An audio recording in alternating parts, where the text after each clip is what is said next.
Olá a todos, muito boa tarde. Hoje, dia 11/9/2021, uma data fatídica, né? Que hoje relembramos aí os 20 anos aí daquela a tragédia que aconteceu lá nos Estados Unidos. Que as nossas vibrações sejam sempre com aqueles irmãos que desencarnaram, que todos tenham conseguido encontrar os seus caminhos, né? E possam ter sido acolhidos pelo plano espiritual. Então, no dia de hoje, nós completamos aí o 17º estudo da Revista Espírita, né, do ano de 1860, e demais estudos, né, os estudos do ano de 1858 e 1859, eles podem ser encontrados no nosso canal do YouTube, que você facilmente consegue encontrar dentro do nosso site www.obreirosdosenhor.org.br. No estudo de hoje, nós vamos estudar sobre as cartas, né, que os correspondentes de Kardec enviavam a ele, né, então a Sociedade Parisiense, ela não se detinha, né, somente ali na França, mas se detinha, né, tinham vários correspondentes, vários associados em todo o mundo. E aí vem uma carta do Dr. Moreri, né, um médico, sobre aquela médium que a gente já tinha estudado, que tinha todos os níveis de mediunidade, né, vidência, clarividência, clareaudiência, psicografia e tal, né, e por fim ela estava estudando, né, que ela estava se transformando numa médium de cura, e aí, por fim, ela não queria simplesmente ali curar ali pelo seu ectoplasma, pela ajuda dos espíritos, mas ela se interessava também em aprender medicinalmente a função de cada órgão e tal, para poder aplicar melhor essa sua mediunidade. Então, essa carta aí do Dr. Moreri, ele vem dando algumas informações aí sobre a senhorita Desirê Godu. Pereira, faz a gentileza de ler para nós? Boa tarde a todos. Então vamos dando continuidade ao nosso estudo, né? Sobre a carta do senhor Moreri, sobre a senhorita Desirê Godu, de abril de 1860. O primeiro texto aqui provavelmente é do Kardec, né? Falamos sobre a notável faculdade da senhorita Desirê Godu, como médium curadora, e poderíamos ter criado atestados autênticos que temos sobre os olhos. Mas eis um testemunho cujo alcance ninguém contestará. Não se trata de um desses certificados liberados um tanto levianamente, mas do resultado de observações sérias de um homem de saber, eminentemente competente para apreciar as coisas sob o duplo ponto de vista da ciência e do espiritismo.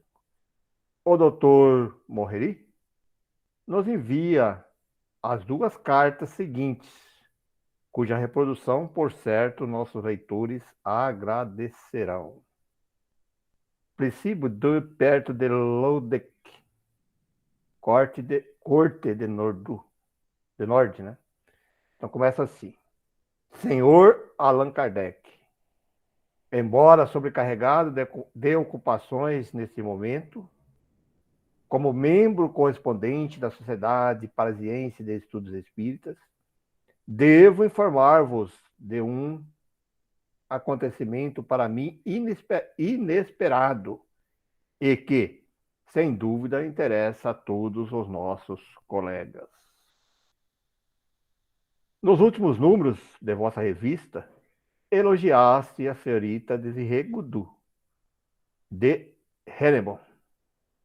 Dissestes que depois de ter sido médium vidente, audiente e escrevente, esta senhorita se havia tornado, desde alguns anos, médium curadora. Foi nesta última qualidade que ela se dirigiu a mim, reclamando o meu concurso como doutor em medicina, para provar a eficácia da sua medicação, que poderíamos chamar espírita. A princípio, pensei que as ameaças que lhe eram feitas e os obstáculos interpostos à sua prática médica, sem diploma, fosse a única causa de sua determinação. Mas ela me disse que o espírito que a dirige há 6 anos havia aconselhado a medida como necessária do ponto de vista da doutrina espírita. Seja como for, julgueis ser de meu dever e do interesse da humanidade aceitar a sua generosa proposta. Mas duvidava que ela a realizasse. Sem a conhecer, nem jamais tê-la visto, tinha sabido que essa piedosa jovem não havia querido separar-se de sua família, senão numa circunstância excepcional, para cumprir uma missão não menos importante, na idade de 17 anos. Fiquei, pois, agradavelmente surpreendido ao vê-la chegar em minha casa, conduzida por sua mãe, que deixou no dia seguinte com profunda mágoa. Mas essa mágoa era temperada pela coragem da resignação. Há 10 dias, a senhorita Godu está no seio de minha família, da qual constitui alegria, malgrado sua enervante ocupação. Desde sua chegada, já constatei 75 casos de observações de doenças diversas, para a maioria das quais os recursos da medicina haviam falhado. Temos amoroses, oftalmias graves, paralisias antigas e rebeldes, a todos tratamentos, escrofulosos, herpéticos, cataratas e cânceres avançados. Todos os casos são numerados, a natureza da moléstia por mim constatada, os curativos mencionados, e tudo ordenado como numa sala clínica, destinada a observações. Ainda não há tempo suficiente para que eu me possa pronunciar de maneira peremptória sobre as curas operadas pela medicação da senhorita Godu.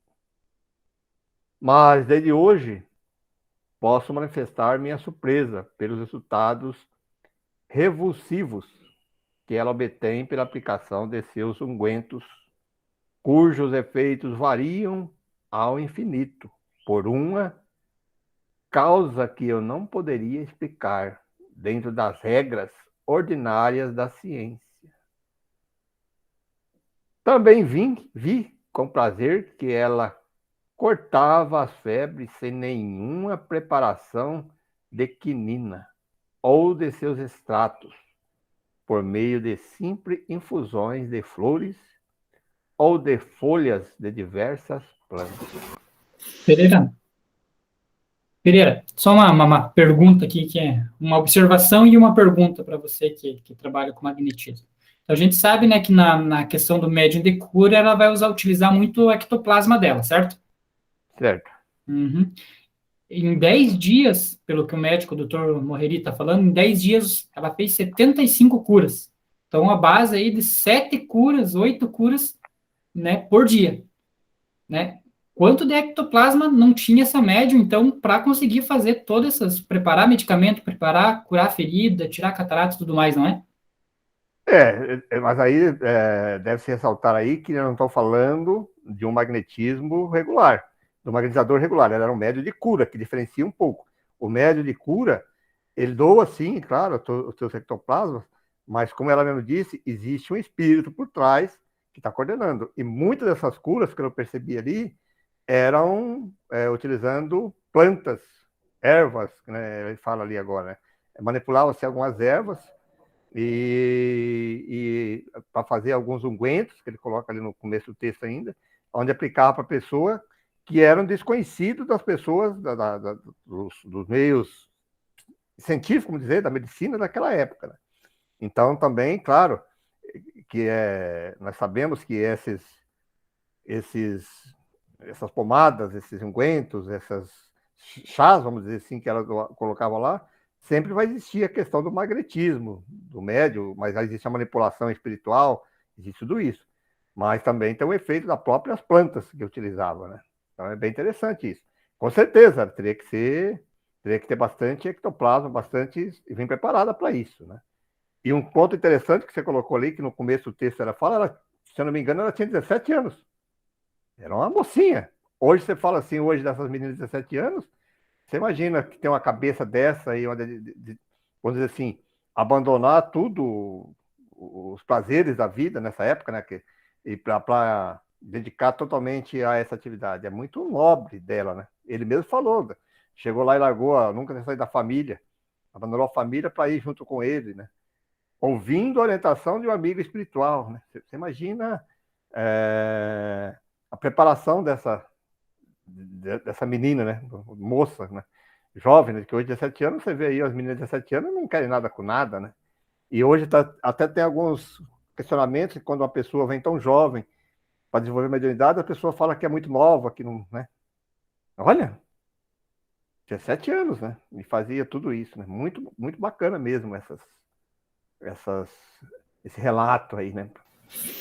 E o interessante também ali, né, Pereira, que o espírito que orientou ela a ir adquirir esse conhecimento medicinal físico, né, conhecimento e não o espiritual, né, não sei se nós vamos ter o prazer de saber, ou se esse espírito vai se autodenominar ali, mas aí a gente já vê a seriedade do espírito que estava conduzindo, né. Não é só para aprendizado dela, mas também para comprovação, né? Ele tinha interesse, porque todo mundo ficava sabendo de onde que tirou, de onde que curou isso. Então eles queriam comprovar isso também, né? Claro, além do aprendizado dela colocar, mas era uma comprovação através de um atestado, né? De um médico, que realmente aquelas pessoas foram curadas, né? E que a medicina não conhecia, que ele começa falando no texto ali, que não conhecia como que foi feito isso, né? Comprovava a doença e depois a cura, né? Isso é muito importante também quando você trabalha em pesquisa para comprovar que realmente existia essa cura, né? Bom, vamos dando continuidade mais um pouquinho aqui então. Olha aqui que ele coloca aqui agora o médico ali, o senhor Desirê. Acompanho com vivo interesse o tratamento, ó, de um câncer bastante avançado. Esse câncer diagnosticado e tratado sem sucesso, como sempre por vários colegas, é objeto de maior preocupação da senhorita Goody. Não são nem duas vezes que ela pensa, mas a todas as horas. Desejo sinceramente que seus esforços sejam coroados de sucesso e que cure esse indigente que trata com zelo, acima de qualquer elogio. Se conseguir, pode-se naturalmente esperar que logrará outros, e nesse caso prestará um imenso serviço à humanidade, curando essa terrível e atroz moléstia. Ó, aqui o que dá a entender também, né, Pereira, é que às vezes a cura não era instantânea, né? Então, pelo jeito, ela fazia um tratamento com a pessoa, que nem ali no caso do câncer, pelo jeito, ela fazia um tratamento e ia acompanhando o paciente, né? Isso também eu tinha percebido antes, porque normalmente o pessoal utiliza assim, faz cirurgias e tal, e chega ali e cura a pessoa. No caso dela, pelo que eu compreendi ali, ela fazia ungüentos, fazia pomadas, fazia xarope, sei lá o que, e passava para a pessoa. Né? Não era uma questão só do magnetismo direto. Né? Então era manipulação de alguns produtos, de algumas ervas lá que ela fazia, que utilizava. Né? Vamos ver o que se ele declara mais agora. Sei que alguns confrades censurarão e sorrirão da esperança em que me embalo. Mas o que me importa, desde que essa esperança se realize. Já me fazem reprimenda por prestar concurso a uma pessoa cuja intenção ninguém contesta, mas que a aptidão para curar é negada pela maioria, considerando-se que tal aptidão não lhe foi dada pela faculdade. Isso naquela época existia e hoje é bem claro, né? Uma pessoa começa a falar, não, quem pode fazer isso é só o médico e tal, né? Tanto é que o movimento espírita, que tinha muito essas questões de fazer receita por homeopatia, essas coisas assim, foi diminuindo muito por causa, exatamente por causa da pressão dessas instituições aí que controlam a medicina e tal, não sei o que, dizendo que não deve, que não pode, né, utilizar disso. Os receitistas, né? Até temos hoje, né, a pena que a Sônia não está aqui, né, mas tem ali os movimentos dos médicos espíritas e tal, que sempre encontram uma barreira ou outra aí, né, para estar prestando esse serviço gratuito. Eu acho que essa envolve muito a questão do dinheiro, né, porque daí depois, se você está curando, está receitando tudo numa questão pro bono, né, as classes ali vão começar a se sentir prejudicadas até financeiramente também, né, Pedro? Com certeza, esses grandes laboratórios, esses grandes... os caras querem eles ter o controle de tudo isso, né? E aí vamos ver que resposta aí o senhor Desirê. A isso responderei. Não foi a faculdade que descobriu a vacina, mas simples pastores. Olha aí. Não foi a faculdade que descobriu a cortiça do Peru, mas os indígenas daquele país. A faculdade constata os fatos, agrupa-os e classifica-os para formar preciosa base do ensino, mas não os produz exclusivamente. Alguns tolos, infelizmente há muitos por aqui, como em toda parte, se julgam espirituosos por qualificarem a senhorita Gudu de feiticeira. Certamente é uma feiticeira amável e bastante útil, pois não inspira nenhum temor de feitiçaria, nem o desejo de sacrificá-la na fogueira. Aqui me vem aquela frase que se diz, né? Poxa, essas curas, essas comunicações aí deve ser coisa do diabo. Mas se for o diabo que está comunicando daquela forma, então é um diabo bom, né? Com certeza. Ele coloca muito bem essas questões ali, né? Há outros que pretendem, seja ela instrumento do demônio, responderei sem rodeios. Se o demônio vem à terra curar os incuráveis, abandonados e indigentes, forçoso concluímos que finalmente ele se converteu, merecendo por isso os nossos agradecimentos. Ora, duvido que muito entre os que assim falam não haja muitos que prefiram ser curados por suas mãos a morrer nas mãos do médico. Recebamos, pois, o bem de onde vier, e, a não ser com provas autênticas, não atribuímos o seu mérito ao diabo. É mais moral e mais racional atribuir o bem a Deus e lhe agradecer. A respeito, penso que minha opinião será partilhada por vós e por todos os meus colegas. Aliás, que isso se torne ou não uma realidade, sempre resultará a algo para a ciência. Não sou homem de olvidar certos meios empregados, que hoje muito negligenciamos. Disse que a medicina faz imensos progressos. Sim, sem dúvida, para a ciência, mas não tanto na arte de curar. Aprendemos muito e muito esquecemos. O espírito humano é como o oceano, não pode abarcar tudo. Quando invade uma praia, deixa outra. Voltarei ao assunto e vos porei ao corrente dessa curiosa experiência. Ligo a ela a maior importância. Se triunfar, será uma brilhante manifestação contra a qual será impossível lutar. porque nada detém os que sofrem e querem curar-se. Estou decidido a tudo afrontar com esse objetivo, mesmo o ridículo que tanto se teme na França. Aproveito a oportunidade para vos enviar minha tese inaugural.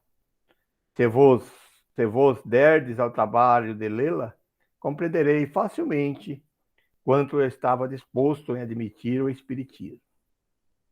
Essa tese foi defendida quando a medicina havia caído no mais profundo materialismo. Era um protesto contra essa corrente que nos arrastou para a medicina orgânica e a farmacologia mineral, de tanto se abusou.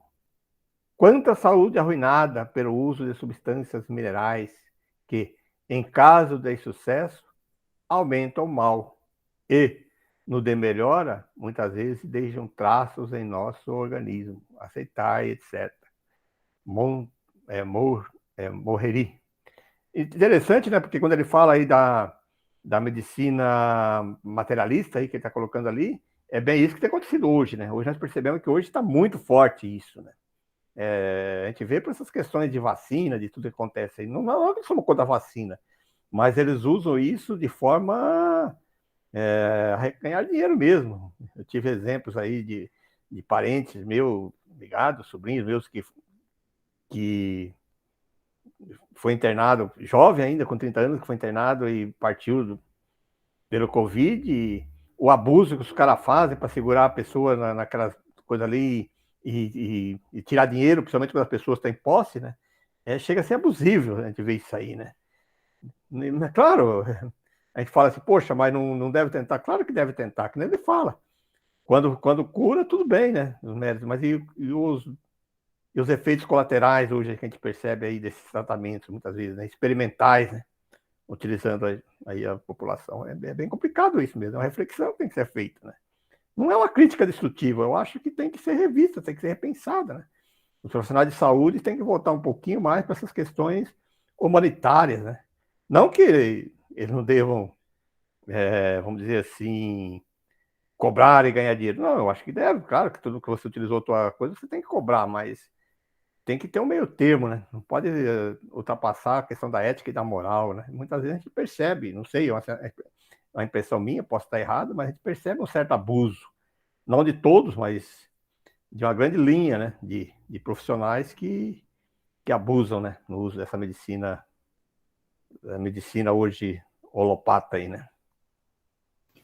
O interessante também ali, né, Pereira, que o que dá a entender ali que o Dr. Morreri fala, que também hoje a medicina ela foca muito na doença, né? O foco dela não é muito preventivo normalmente, né? Ela vai focar na doença, que nem ele diz ali na faculdade, se reúne os casos, ou seja, já existe o caso, e aí tenta desenvolver ali alguma coisa.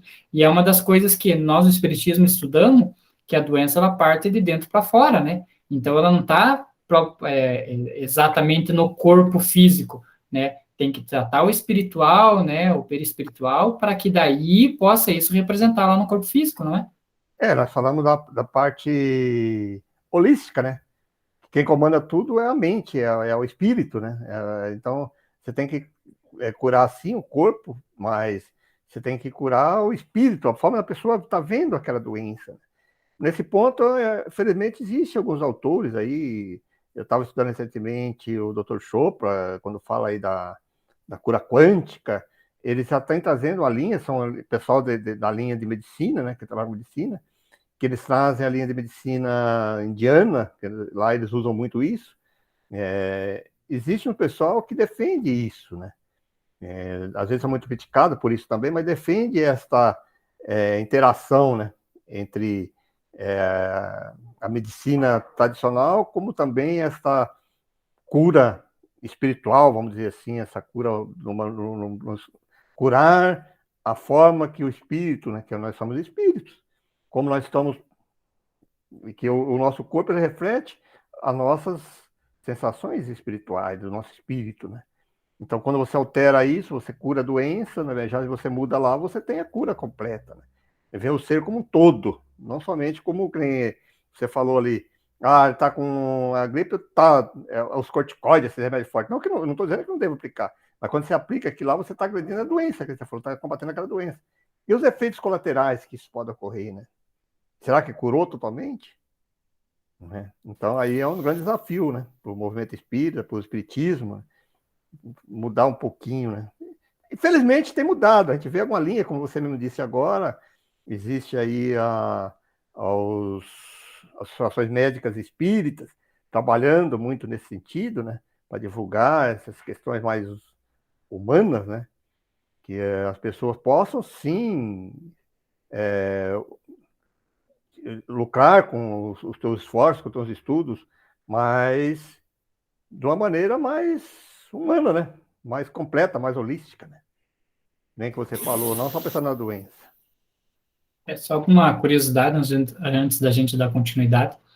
Tem um massoterapeuta que eu e minha esposa vamos de vez em quando, e aí ele é especialista em medicina chinesa, né? Então ele faz a massoterapia, se precisar ele faz acupuntura, tratamento auricular, né, com aquelas sementinhas, né? Aí nós fazendo a massoterapia, daí ele apertou num ponto que estava doendo no meu corpo, daí ele falou que era do trato urinário.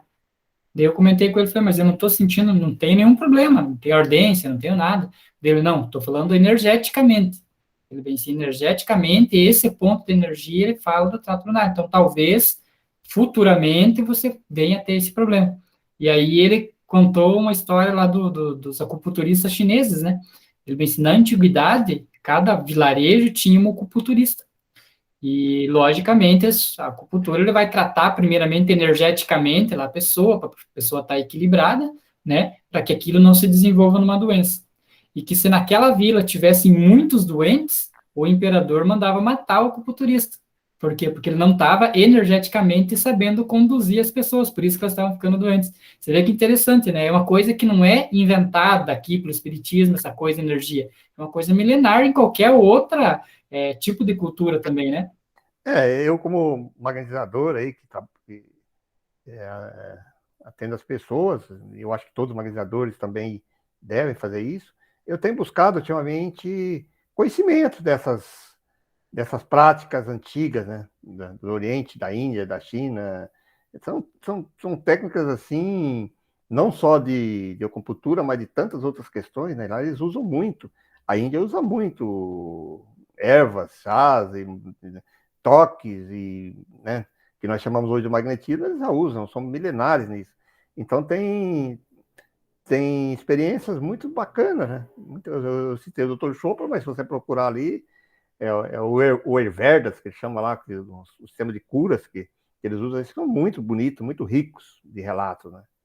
Bem bacana da gente estudar isso também, que a gente tem que compreender bem essas questões, né?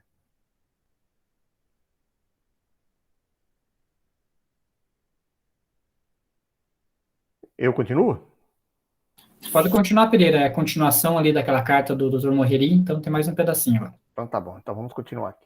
Essa é uma carta do Sr. Morreri, de 20 de março de 1860, para Kardec. Senhor, em minha última carta, anunciei-vos que a senhorita Desirê Gudu tinha vindo exercer sua faculdade curadora sobre minhas vistas. Hoje venho vos trazer algumas novidades. Desde 25 de fevereiro, comecei minhas observações sobre um grande número de doentes, quase todos inteligentes e impossibilitados de tratamento adequado.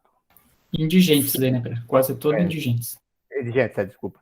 Você vê, ela não tratava aqueles que tinham dinheiro e ia para os médicos lá. Ela tratava exatamente esse público, né, que não tinha condições financeiras, né, para buscar os recursos da época lá. Né. Alguns têm doenças pouco importantes. A maioria, porém, é cometida por afecções que resistiram aos meios curativos ordinários. Cataloguei desde 25 de fevereiro 152 casos de moléstias, muitos variadas. Infelizmente, em nossa região, sobretudo os doentes indigentes, seguem seus caprichos e não têm paciência para se resignarem a um tratamento contínuo e metódico. Desde que experimentam melhora, julgam-se curados e nada mais fazem. É um fato muitas vezes constatado em minha clientela e que necessariamente deveria ocorrer com a senhorita Godu. Fato similar acontece no magnetismo, né, Pereira? Não, Você. não só no magnetismo, mas você vê bem esses gente, quando ele vai no médico, o médico chega lá, hoje há questões dessas doenças ainda que são transmissíveis aí, né, tuberculose, que ainda tem, o cara vai lá no posto, lá que tá ruim mesmo, vai lá, trata, melhorou, ele não volta mais, né, por isso que às vezes tem que internar ele. E no magnetismo também isso ocorre, a pessoa melhora, não volta mais, né, tem uma época que nós ligava para a pessoa para saber, mas muita você não consegue nem contato. Mas que nem vou dizer que nós, né, podemos fazer, isso faz parte, né. Como já vos disse, nada quero prejulgar, nada afirmar, exceto os resultados constatados pela experiência. Mais tarde farei o inventário de minhas observações e constatarei as mais notáveis. Mas desde já posso exprimir minha admiração por certas curas obtidas fora dos meios ordinários. Vi curar sem quinino 3 episódios de febres intermitentes, rebeldes, das quais havia resistido a todos os meios por mim empregados. A senhorita Godu curou igualmente 3 panarícios e 2 inflamações aponevróticas da mão em poucos dias. Fiquei deveras surpreendido. Posso também constatar a cura, ainda não radical, mas muito avançada, de uma de nossos mais inteligentes trabalhadores, Pierre Lebaudou, de Saint-Hervé, surdo há 18 anos. Ele ficou tão maravilhoso quanto eu, quando após 3 dias de tratamento, pôde ouvir o canto dos pássaros e a voz dos seus filhos. Vi-o esta manhã. Tudo leva a crer numa cura radical, dentro em pouco. Entre nossos doentes, o que mais atrai minha atenção nesse momento é um tal Bigot, operário em Saint-Caradec, cometido há 2 anos e meio por um câncer do lábio inferior. O câncer chegou ao último grau. O lábio inferior está parcialmente destruído. As gengivas, as glândulas sublinguais e submaxilares estão tomados pelo câncer. O próprio osso maxilar inferior está afetado pela moléstia. Quando se apresentou em minha casa, seu estado era desesperador. Suas dores eram artroses. Não dormia há 6 meses. Qualquer operação era impraticável, pois o mal estava muito avançado. A cura me parecia impossível. Eu declarei com toda franqueza, eu declarei com toda franqueza à senhorita Godu, a fim de premuni-la contra uma derrota inevitável. Minha opinião não variou quanto ao prognóstico. Não posso acreditar na cura de um câncer tão avançado. Entretanto, devo declarar que desde o primeiro curativo, o doente experimenta um alívio e, a partir de 25 de fevereiro, dorme bem e se alimenta. Voltou-lhe a confiança. A ferida mudou de aspecto, de modo visível. E se isso continuar, a despeito de minha opinião tão formal, serei obrigado a esperar uma cura. Se realizar-se, será o maior fenômeno de cura que se possa constatar. É preciso esperar a ter é preciso esperar e ter paciência com o doente. A senhorita Gudu, tem com ele um cuidado tão especial. Por vezes tem feito curativos de meia em meia hora. Esse indigente é o seu favorito. Quanto a outras coisas, nada tenho a dizer. Poderei edificar-vos sobre os boatos mexericos e alusões à feitiçaria. Mas, como a tolice é inerente à humanidade, não me dou o trabalho de tentar erradicá-lo. Aceitai, etc. Monterrey. Morreri, né? Olha aí só, né? Que bacana. Agora vem uma observação aqui do Kardec sobre essas cartas, né? Então, observação. Como você pode ficar convencido pelas duas cartas? Como você pode ficar convencido pelas duas cartas acima? O doutor Morreri não se deixa fascinar pelo entusiasmo. Observa as coisas friamente, como homem esclarecido, que não permite ilusões. Demonstra inteira boa-fé e, pondo-se de lado o amor próprio do médico, não teme confessar que a natureza pode prescindir dele, inspirando uma jovem sem instrução aos meios de curar, que ele não encontrou sequer em sua faculdade, nem em seu próprio cérebro, não se julgando humilhado por isso. Seus conhecimentos de espiritismo mostram-lhe que a coisa é possível, sem que por isso haja derrogação das leis da natureza. Ele a compreende, desde que essa notável faculdade é para ele um simples fenômeno, mais desenvolvido na senhorita Gudu que em outros. Pode-se dizer que essa jovem representa para a arte de curar o que Joana d'Arc representava para a arte militar. O Dr. Morreri, esclarecido sobre os dois pontos essenciais, o espiritismo como fonte e a medicina ordinária como controle, pondo de todo o amor próprio de qualquer sentimento pessoal, encontrar na melhor posição para julgar imparcialmente e nós complementamos a senhorita Gudu pela resolução tomada de colocar-se sob seu patrocínio. Sem dúvida, os leitores nos serão gratos por mantê-los à corrente das observações que serão feitas ulteriormente. Olha que coisa bacana, né, gente?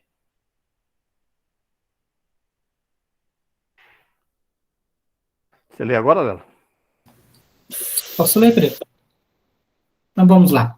Então, variedades, né? Variedades era aquela parte da revista lá que Kardec pegava temas aleatórios, né? Não inúteis, né? Mas temas que ele não classificava ali como cura, como aparição, como obsessão, nada, né? Então, ele colocava como variedades ali, um tema que serve para instrução, mas que ele não classificava especificamente como um determinado assunto. Então, ele vem falar agora aqui sobre o fabricante de São Petersburgo.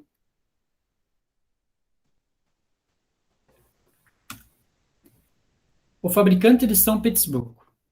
O seguinte fato de manifestação espontânea foi transmitido ao nosso colega, Sr. Kravtsov, de São Petersburgo, por seu compatriota, o barão Gabriel Tcherkassov, que reside em Cannes, e garante a sua autenticidade. Aliás, parece que o fato é muito conhecido e fez sensação na época em que ocorreu. Esses fatos de aparição, de questão de efeitos materiais, né, na época, chamava muita atenção. Né? Até o Kardec fala, né, que passou-se a época das mesas girantes e não necessitava mais, né? Chamou a atenção do que precisava chamar e aí, dali para frente, foi a questão mais intelectual da situação. E outro ponto interessante aqui, quando a gente vê essas comunicações assim, que o Kardec não ficava restrito ao meio onde que ele era, que era da França, né? Você vê que a gente percebe na revista, no estudo da Revista Espírita, em outras comunicações, aí ele está falando da Rússia, mas ele pegava também da Inglaterra, pegava da Alemanha, pegava da Espanha, quer dizer, vários lugares da África, né? Quer dizer, não era assim uma coisa restrita. Você vê que senão ficaria uma coisa assim, poxa, mas isso acontece só na França. Ele mostrava fatos que ocorriam no mundo onde ele conhecia ali, que chegava até ele, né? Então não era só uma coisa assim muito só da França, né? Então ficava uma coisa muito regional, muito local. Elitizado, né? Muito elitizado também, né? É verdade. No começo do século, havia em São Petersburgo um rico artesão que empregava grande número de operários em suas oficinas. Seu nome me escapa, mas creio que era inglês. Homem probo, humano e comportado, não só desfrutava a boa renda de seus produtos, mas muito mais ainda do bem-estar físico e moral de seus operários, que, consequentemente, ofereciam o exemplo de boa conduta e de uma concórdia quase fraternal. Conforme um costume observado na Rússia até hoje, o patrão custeava o alojamento e a alimentação, ocupando os operários os andares superiores e as águas frutadas da mesma casa que ele. Certa manhã, ao despertar, vários operários não encontraram suas roupas, que haviam posto de lado ao se deitarem. Tinham levado as roupas dos operários. Não se podia pensar em roubo.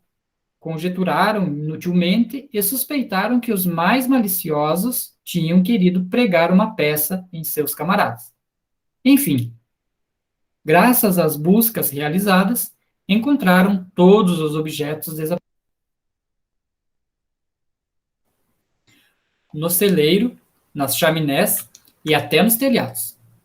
O patrão fez advertências gerais, já que ninguém se confessava culpado. Ao contrário, todos protestavam inocência. Passado algum tempo, o mesmo fato se repetiu. Novas advertências, novos protestos. Pouco a pouco, o fenômeno começou a se repetir todas as noites, e o patrão inquietou-se bastante, porque além de seu trabalho ser muito prejudicado, via-se ameaçado pela debandada de todos os operários, que temiam permanecer numa casa onde se passavam, segundo eles, coisas sobrenaturais. Seguindo o conselho do patrão, foi organizado um serviço noturno, escolhido pelos próprios operários para surpreender o culpado. Mas nada conseguiram. Ao contrário, as coisas pioravam cada vez mais. Para alcançar seus quartos, os operários deviam subir escadas que não estavam iluminadas. Ora, aconteceu a vários deles receber pancadas e bofetões, e quando procuravam defender-se, não batiam, senão no vazio. Enquanto a violência dos golpes os fazia supor que os tratavam com um ser sólido, desta vez o patrão os aconselhou a se dividir em dois grupos. Um deveria ficar na parte superior da escada e o outro embaixo. Desta maneira, o brincalhão com mau gosto não poderia escapar e receber o corretivo que merecia. Mas a previdência do patrão falhou novamente. Os dois grupos apanharam bastante, e cada um acusava o outro. As recriminações tornaram-se atrozes, e a desinteligência entre os operários chegou ao cúmulo, de modo que o patrão já pensava em fechar as oficinas ou mudar-se. Uma noite estava sentado, triste, pensativo, cercado pela família. Todos estavam abatidos, quando de repente ouviu-se um grande ruído no aposento ao lado, que lhe servia de gabinete de trabalho. Levantou-se precipitadamente e foi procurar a causa do barulho. Ao abrir a porta, a primeira coisa que viu foi sua escrivaninha aberta e um castiçal aceso. Ora, há poucos instantes ele havia fechado a escrivania e apagado a luz. Ao aproximar-se, distinguiu-se sobre a mesa um tinteiro de vidro e uma pena que não lhe pertencia, além de uma folha de papel sobre a qual estavam escritas estas palavras, que não tinham tido tempo de secar. Ou seja, tinha sido escrita naquele momento que aconteceu o barulho, provavelmente espiritual, ali o espiritual ainda fez a escrita. Manda demolir a parede em tal lugar. Era acima da escada. Aí encontrarás ossadas humanas, que mandarás sepultar em terra santa. O patrão tomou o papel e correu a informar a polícia. No dia seguinte, começaram a procurar de onde provinham o tinteiro e a pena. Mostrando-os aos moradores da mesma casa, chegaram até um negociante de gêneros alimentícios que tinha a sua quitanda no rés do chão e que reconheceu um e outra como seus. Interrogado sobre a pessoa a quem os dera, respondeu: ontem à noite, já tendo fechado a porta da loja, ouvi uma leve batida no postigo da janela. Abri e um homem cujos traços não me foi possível distinguir disse-me: peço-te que me des um titeiro e uma pena. Eu tos pagarei. Tendo-lhe passado os dois objetos, ele me atirou uma grande moeda de cobre, que ouvi cair no assoalho, mas não pude encontrar. Demoliram a parede no lugar indicado e aí encontraram ossadas humanas, que foram enterradas, voltando tudo ao normal. Jamais se soube a quem pertenciam aqueles ossos. Fatos dessa natureza devem ter ocorrido em todas as épocas, e vê-se que não são provocadas absolutamente pelos conhecimentos espíritas. Compreende-se que em séculos recuados, ou entre povos ignorantes, tenham dado lugar a todo tipo de conjecturas supersticiosas. É interessante, né, que esse tipo de caso ele é tão famoso que tem vários filmes retratando esse tipo, né? Vários filmes de espírito ali que está na parede, que está embaixo da casa, né? Avisando que estão ali pedindo um enterro digno. Até na própria revista Espírita tem outros artigos onde que as pessoas ficavam em determinada pousada e percebia algumas manifestações que depois pediam que, parecido com esses casos aí, né? Que a pessoa fosse lá enterrar fulano que estava em tal lugar assim, assim, um cadáver, né? Então, tem muito relato mesmo. A revista Espírita tem bastante relato dessas questões aí muito parecidas com esse, né? E é interessante que isso eu fui criado no interior, em fazendas, em sítios, e quando eu era garoto, assim, essas histórias dessas questões de encontro, né, de perceber essas entidades espirituais ou de movimento, era muito comum, né? As pessoas, naquela época, o pessoal vivia muito em sítio, em fazendas, a gente ouvia muito essas histórias, né? Sempre tinha aquelas pessoas que contavam essas histórias antigas, desses fenômenos, assim, de aparições, de barulho, né? Hoje em dia, por causa da modernidade, a gente vive em cidades, às vezes esses fenômenos até ocorrem, mas passam despercebidos, né? Que não é tão intensivo porque as pessoas não valorizam. Não... Eu até fiz uma proposta tempos atrás aí de um grupo de criar um grupo de estudos, um site ou sei lá, um canal, onde que as pessoas pudessem relatar hoje, né? Fenômenos insólitos como esse, fenômenos que estavam ocorrendo de algumas coisas assim. Não com o objetivo de acreditar, não, mas para que a gente pudesse estudar isso e interpretar, né? Com certeza, se a gente pesquisar e abrir um canal desse tipo aí, vai aparecer números ainda, situações, né? Casos contados de fenômenos que ocorrem, né? Hoje, né? É que passa despercebido, as pessoas não estudam, e a pessoa às vezes fica com medo até de contar por passar pelo ridículo, né? Mas com certeza ainda hoje existem muitos casos bem parecidos com esse, né? Mas na questão técnica e espiritual, vamos dizer assim, para que aqueles fatos ali na oficina pudessem ocorrer da forma como ocorreram, ali dentro os operários ou até mesmo o dono da empresa ali devia ter uma mediunidade ali de efeitos físicos ali, né, Pereira? Quando a gente estuda, inclusive no ano da Revista de 1858, os espíritos, e Kardec deixa bem claro a necessidade nesses fenômenos de efeitos físicos, a necessidade de um médium que tenha esse tipo de fluidos para fazer essas materializações, né? De bater, de barulho, onde todo mundo ouve, né? Ou de transporte, então há essa necessidade. Mas o mais comum é que essas pessoas estejam no local. Mas ali naquele próprio estudo de 1858 mesmo, não obrigatoriamente que estejam ali, né? Ele pode utilizar de um outro médium um pouco mais distante.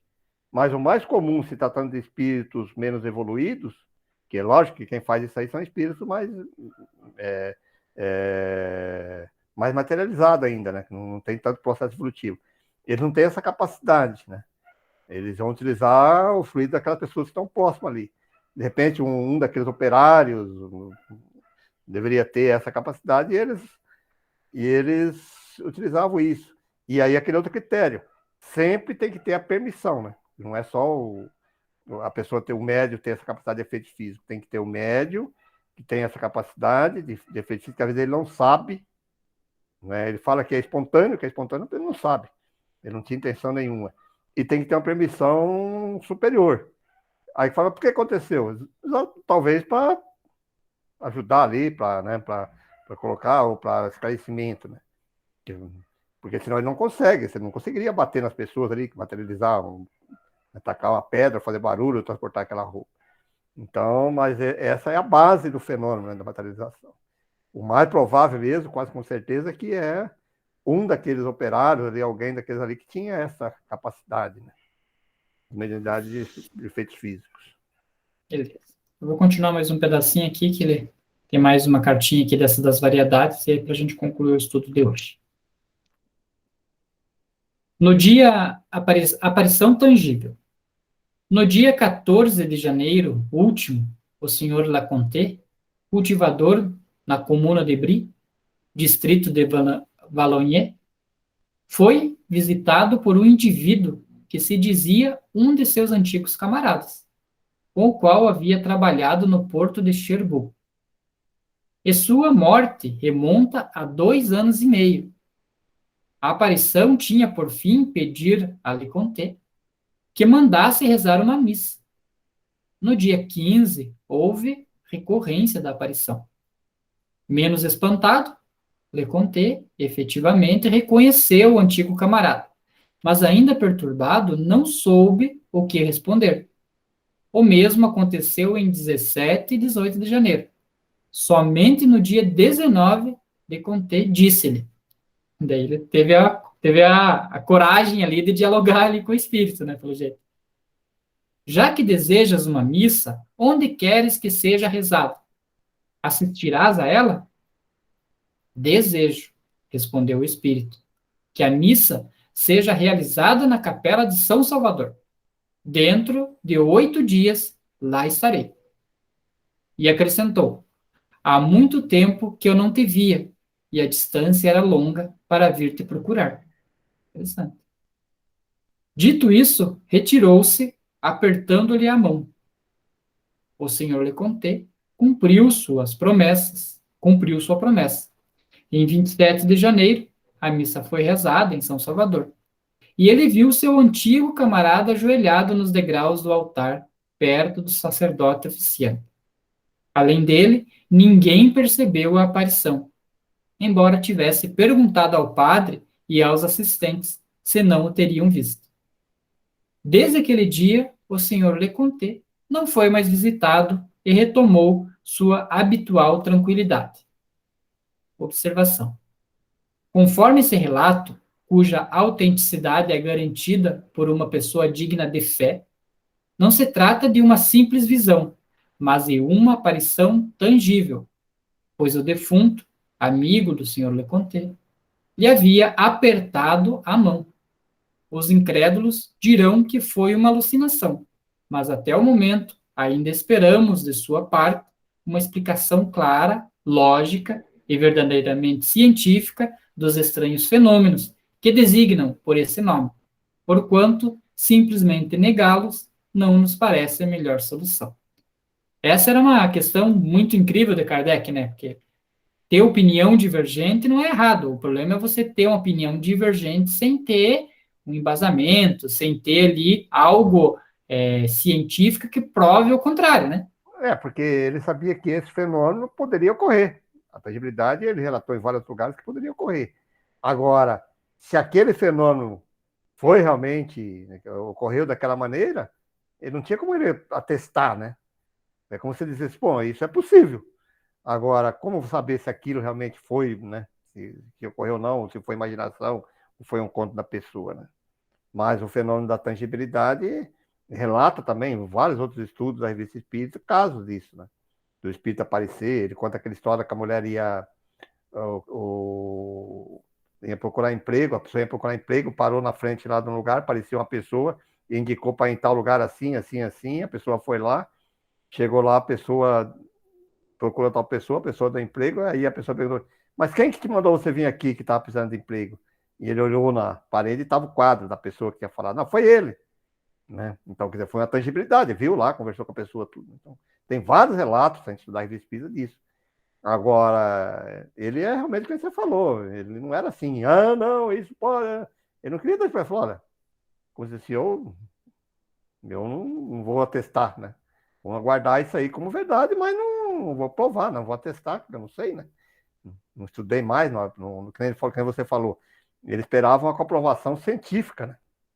Uma coisa mais tangível, né? Bem bacana. E seja de que lado fosse, né? Seja de quem acreditava ou de quem desacreditava, né? Com certeza. Sempre quem via debater com Kardec tinha que ter argumento. Essa questão dessas aparições aí tangíveis, eu me lembro de um estudo que a gente fez, né, Pereira? Acho que faz algum tempo já, daqueles que o espírito era tangível e aí eles colocavam a mão em cera, né, líquida, esperava a cera, né, a cera se solidificar, aí o espírito, né, desaparecia e ficava aquele formato da mão, né, a mão cruzada assim, né, de uma forma que seria impossível ela tirar a mão sem destruir a cera. E ali ficava o formato, né? Muito interessante, né, aquele estudo. Tem vários estudos pós-Kardec, inclusive, logo na sequência ali, que estudaram, que fizeram várias experiências de materializações, né? De flores, de aparecer flores durante o trabalho, aparecer entregar uma flor para cada um, né? Que seria de transporte ou de materializações. Existem várias. A revista Espírita, por isso que a gente sempre fala assim para as pessoas, né? Para mim, é um estudo obrigatório para quem quer estudar o Espiritismo, para compreender, para conhecer Kardec, conhecer como que ele chegava nesse fenômeno. Ele mesmo intitula O Laboratório do Mundo Invisível, né? É onde que ele fazia esse laboratório, onde ele colocava as ideias. E aí ia formando, argumentando essas ideias para depois colocar nas outras obras, como ele colocou no Livro dos Médiuns, e foi assim fazendo as outras obras. Né? Bem bacana. Estamos no nosso horário, né? Bom, então, pessoal, tá aí mais um estudo, novamente, muito importante, muito rico, né? Muito esclarecedor para nós estudarmos, para nós refletirmos sobre tudo isso. Sempre a gente coloca, eu gosto sempre de repetir no final dos nossos estudos, que nós aqui colocamos as nossas impressões pessoais, de acordo com nossos estudos que nós fizemos, mas estamos sempre abertos a outras críticas, a outras análises divergentes, para que possamos assim esclarecer, entender. Nós colocamos aí a visão de acordo com Kardec daquilo que nós interpretamos. Podemos às vezes estar errado também, né? Em algumas questões aí. Mas já entrando nessa nossa parte final do nosso estudo, que é aquela parte de agradecimento, aonde agradecemos a todos os nossos amigos espirituais que nos acompanharam nesta tarde, aos nossos benfeitores particulares, àqueles amigos que vêm exclusivamente para coordenar o trabalho no mundo espiritual, àqueles amigos espirituais que nós sabemos e temos recebido notícias, que vêm para, como nós também, aprenderem sobre a doutrina espírita. Obrigado a todos esses amigos.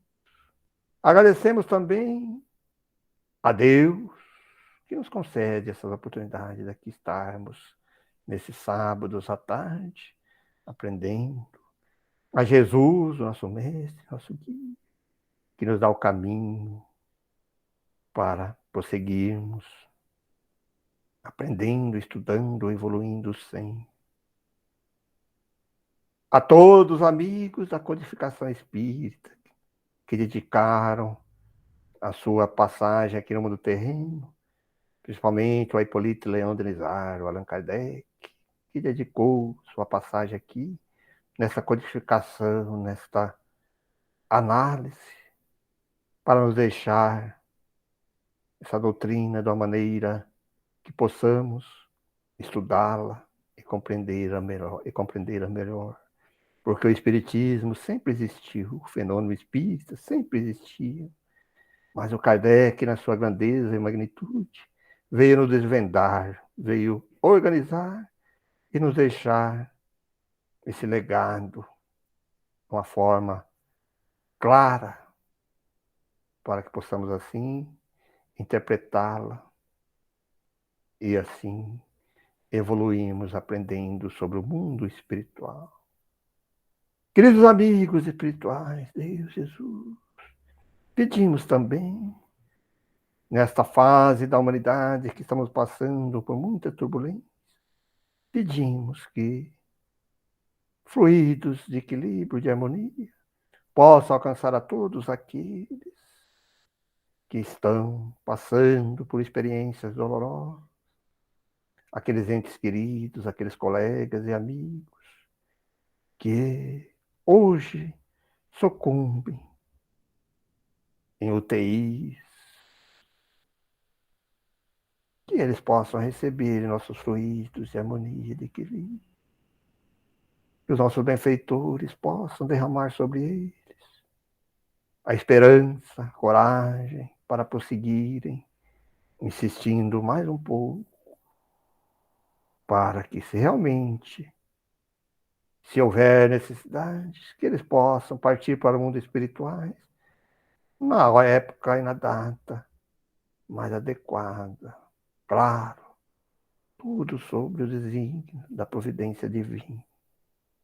Queridos amigos, obrigado por tudo e que possamos estar reunidos aqui na próxima semana para mais um estudo da Revista Espírita. Que assim seja.